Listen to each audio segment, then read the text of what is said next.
welcome back to the channel. I hope you're having a good day. Thought I'd share with you, I've just picked up a new charge controller for my solar setup. Thought I'd share with you, show you how it's going to be and what's going to be, if it's worth buying. This is only my opinion. Like I said, I've just picked it up a couple of minutes ago. I'm going to do a quick unbox, have a little look at it, and I'm going to put it on the system and see how it goes. So I am using two of these PWM ones, both with modulation ones. These are 30 amp ones, so I'm going to change. Took this one out and I'm going to put that one in place. If I like that other one and I get a bit better results, then I'll possibly buy another one of these and just split the power. So yeah, this has been fantastic. I've been using this one for about 8 years and it's never faltered. It's just not as efficient. So what I'll do is we'll have a look at this and see what it's like.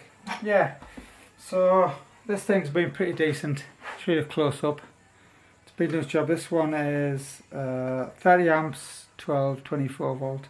I'm using a 12 volt system, but obviously that's I don't even have this connected. It's just temperature sensor for the battery, but I'm hoping that this one has got a wire in. I kept meant to make one up. All you got to do is run a cable off there. The sensor's already in there, just couldn't be bothered.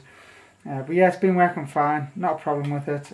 These things are quite cheap and they do the job. It's going to be a similar setup, solar in, battery and out. I use mine out as I can say that reflection. I use this one on the setup for 12 volt, like a cigarette lighter, so I can put in USBs and stuff like that. That's why I don't use it for lights, but you could use it for what you want. Okay, so let's have a little look. This is a MPPT. Yeah, there's a model, and it's is that EP ever? Yeah, solar charging. Pick this up off Amazon. I'll leave the link below. So yeah, that's on the back. Okay guys, while you have a look at that, just want to remind you, if you haven't subbed, I'd really like that. I'm struggling at the minute trying to get subs up. People just not subbing, even though they're watching. That's for the side. Some specs on the side and some specs on the bottom. Features: advanced MPPT control technology, high tracking efficiency, no less than 99.5%. That'd be great if that's what it is. Maximum conversion of 98%. Common negative design, which is a new. The other one wasn't common; it was a positive. Supports lead acid batteries. I'm using a lead acid. Don't use lithium. Multiple load modes, extensive electronic protection, and you've got a setup for wireless if you want to buy the wireless add-ons, which I might look into sometime. So I've got like a mobile app. That'd be quite cool. That's the system there. Yeah, I think these things are about £25, but it might be worth it if you want the app, so you can, while you're sat somewhere, you can check. Yeah. Okay, let's have a quick look then. So it's got a QC pass, nice instruction manual. Oh, the sun's come out now.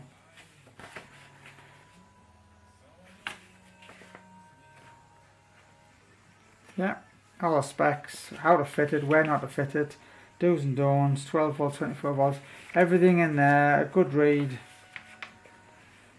Tells you where all the ports are on the bottom. You've got a COM port at the bottom. I'll show you that in a moment. It's all in English as well. All your current curves and your power conversion rates. Some nice little graphics. So some accessories which you might want to get, and the functions of the screen, which is going to be exactly, looking at it, it looks just the same as the other one I've got. I'll probably look into getting a Wi-Fi data sender Yeah, there's a Wi-Fi thing. These are eBox, it's called. eBox Wi-Fi or a BLE one for Android. I use Android. Yeah, so the manual itself looks pretty decent, so I'm pleased with that. It's got a little connector and the sensor in there. Hopefully you can read that. There's a little sensor. Plugs in. It's exactly the same.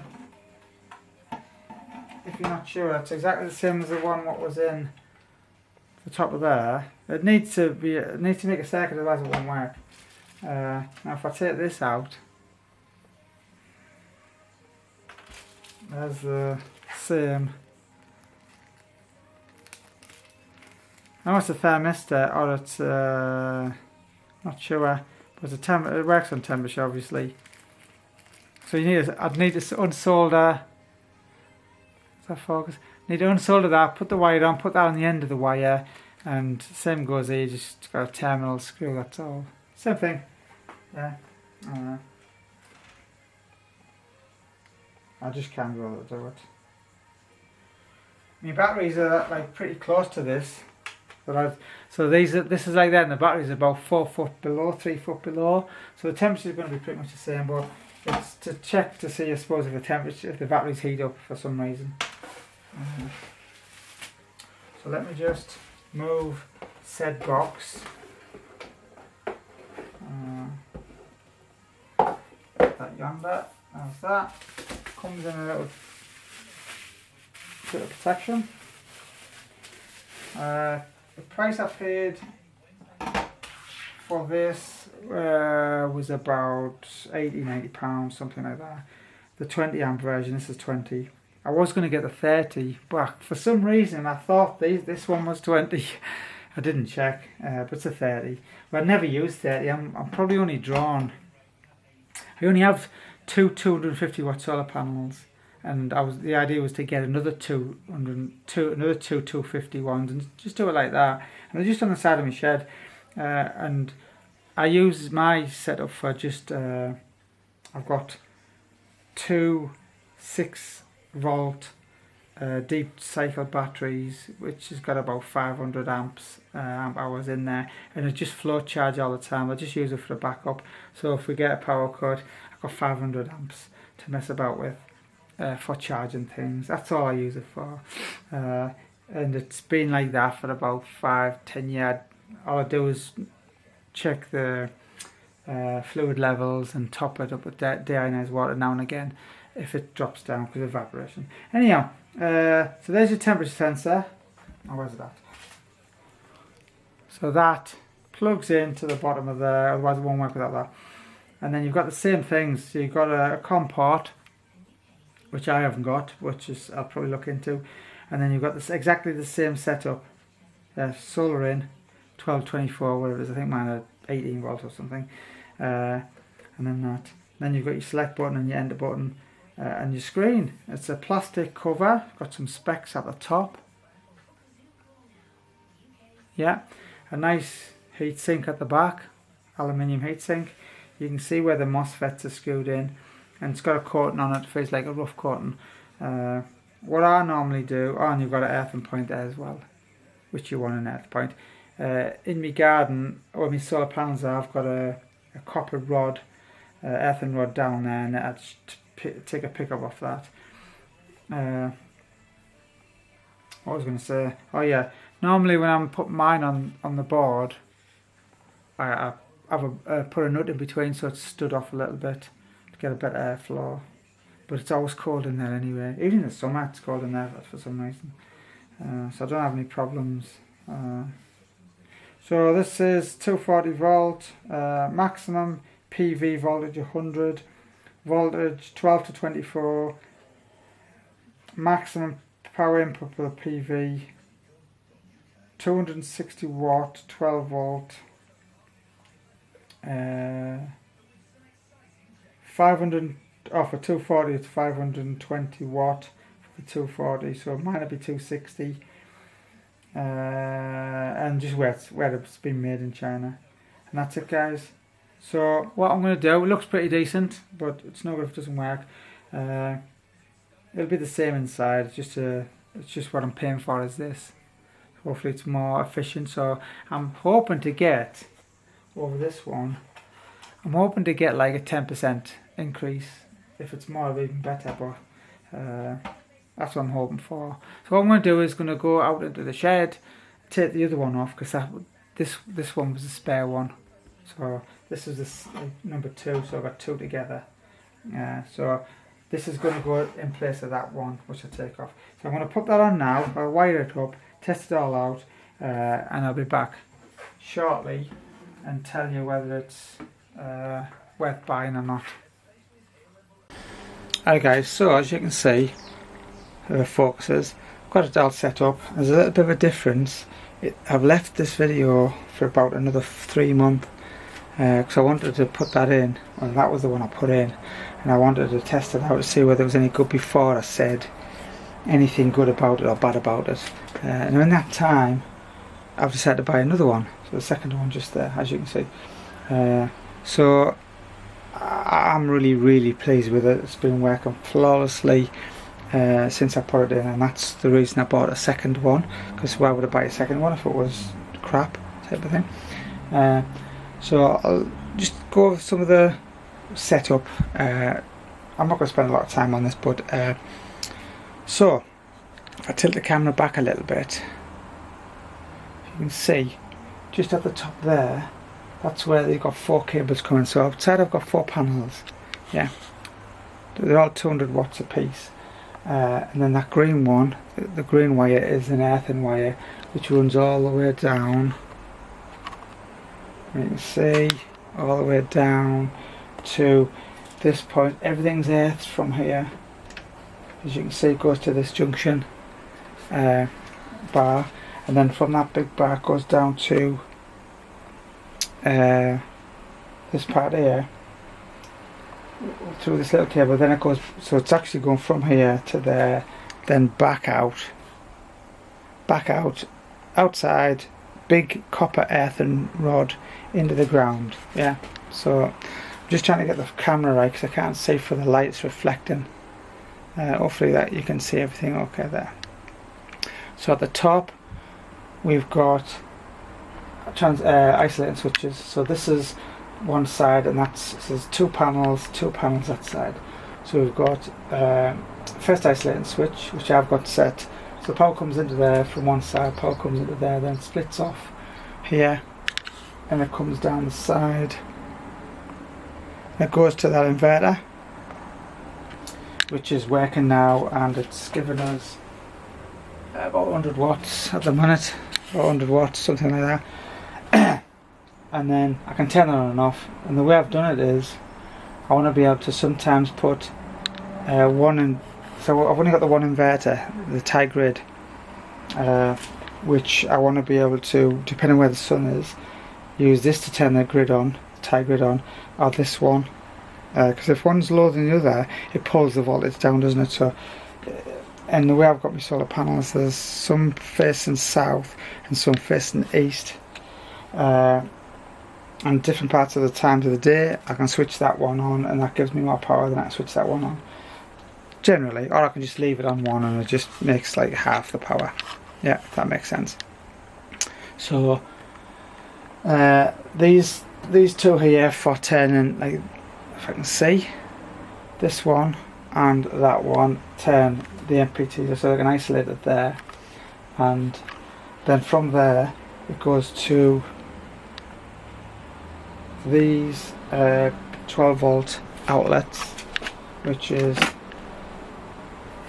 2 of them, and I just leave that in to tell you whether there's any power on. If I put that on now, it should say, it's upside down,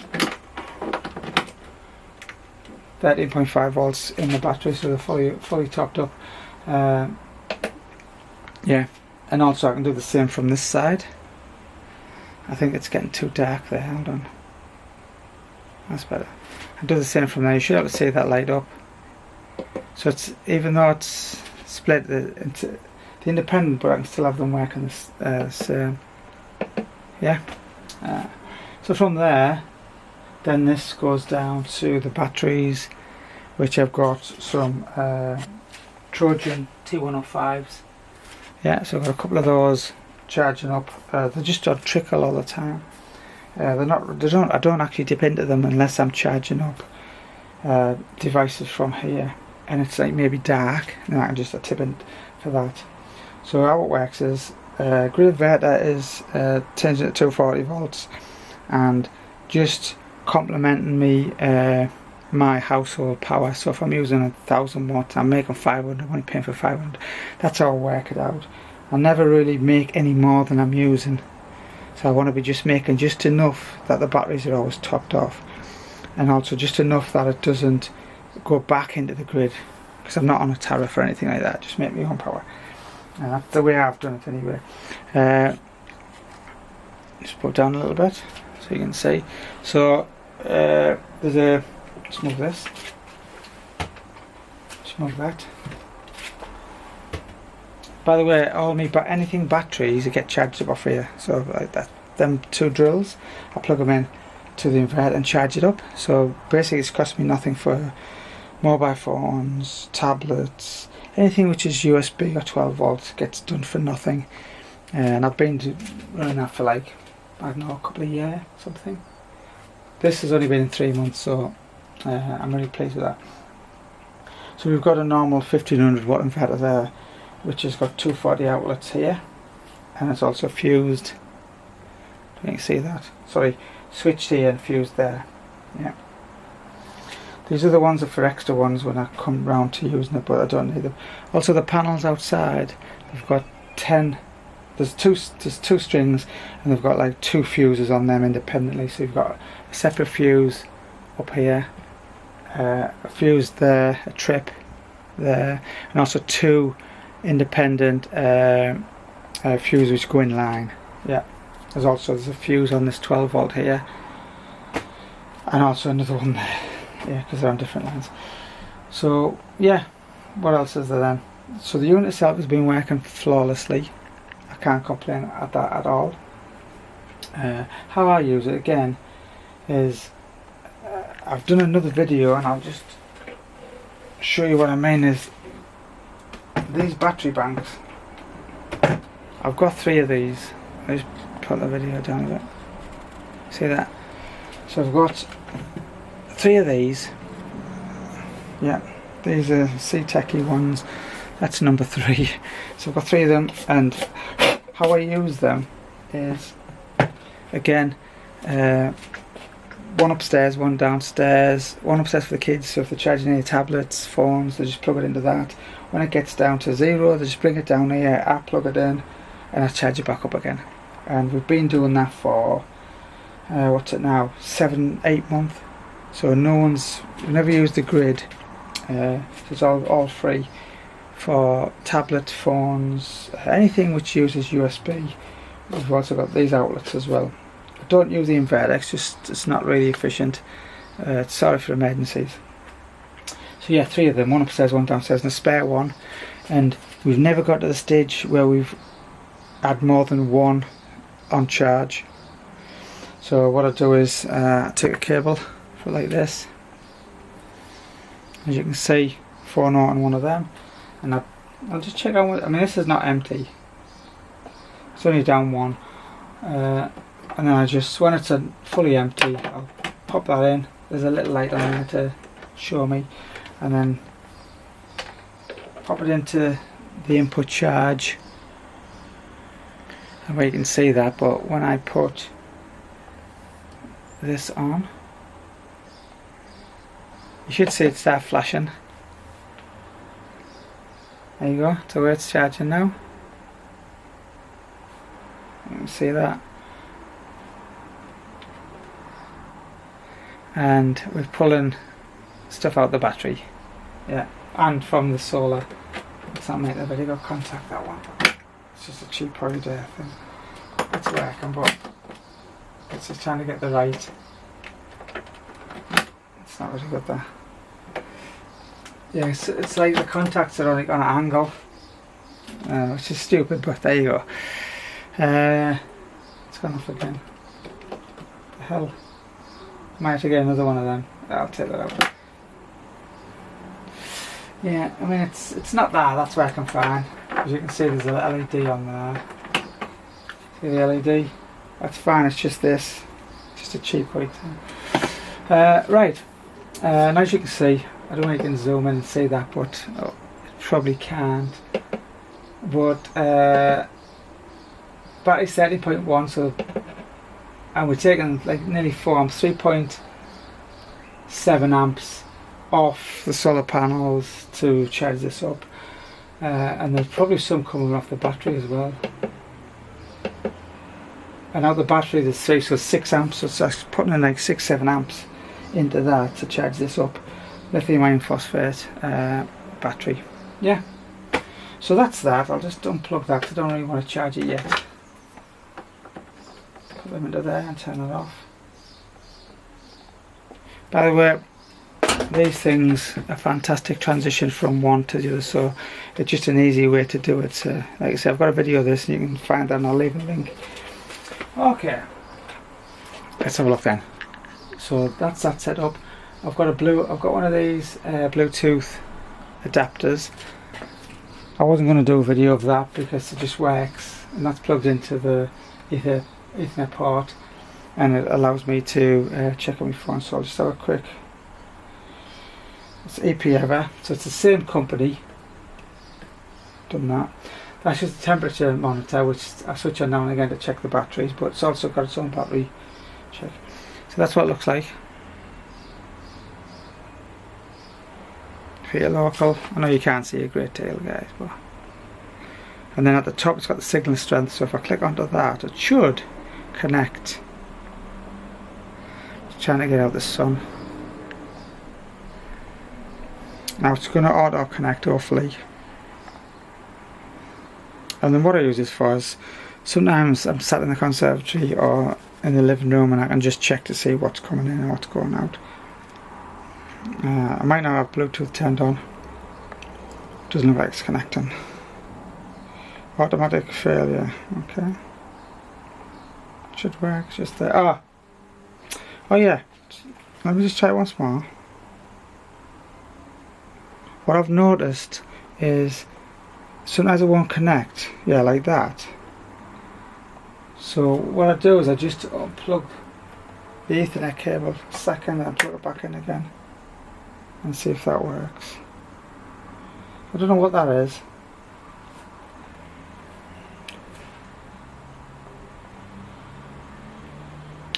Might not be plugged. See, automatic reconnection.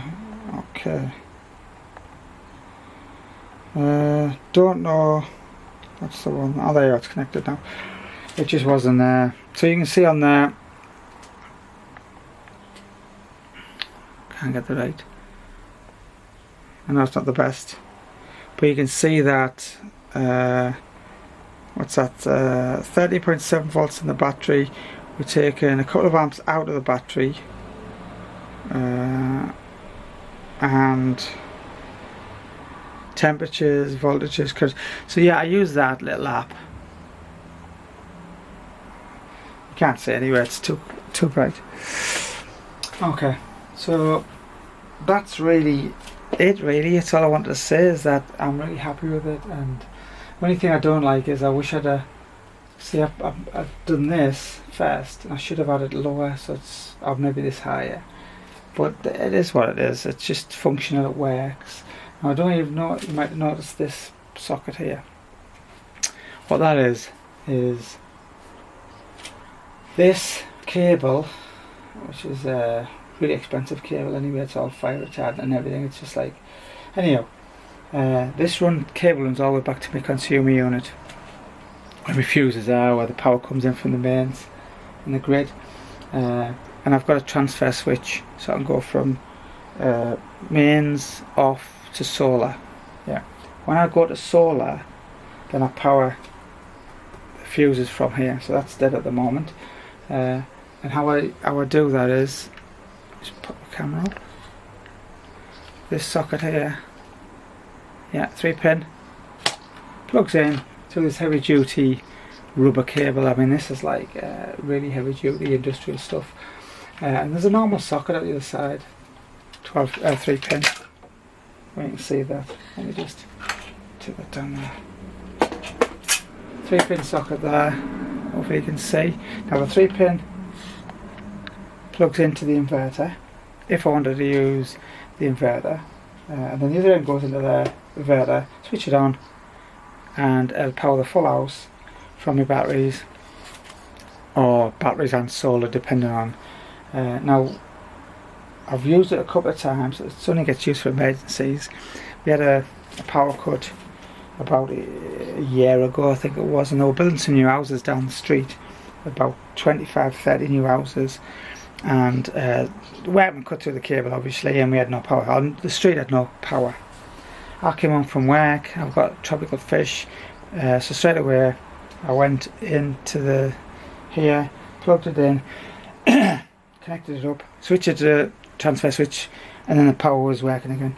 Excuse me. So all my fish had the heater, which is a 300-watt heater, and bubbles and everything, and the pumps are all working for the filtration.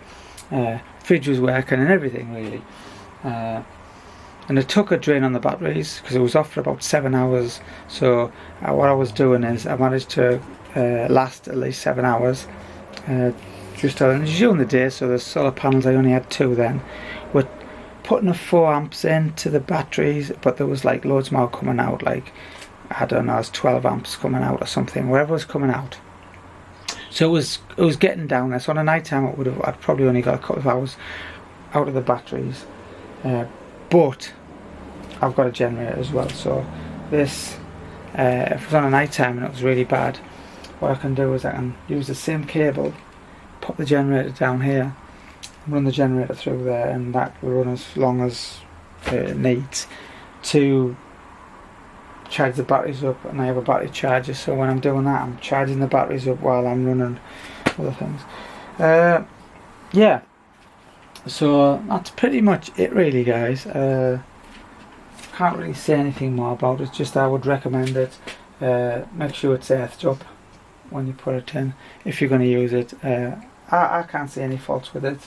It's really efficient, and like I said, at the minute they're on, that's on, but that's off. So this grid inverter from this side is powering the grid inverter, but I could switch this one on also, sorry, this one on, because these are 2 grid inverters, and then I could like double it, or I don't know, add another half power, depends on where the sun is.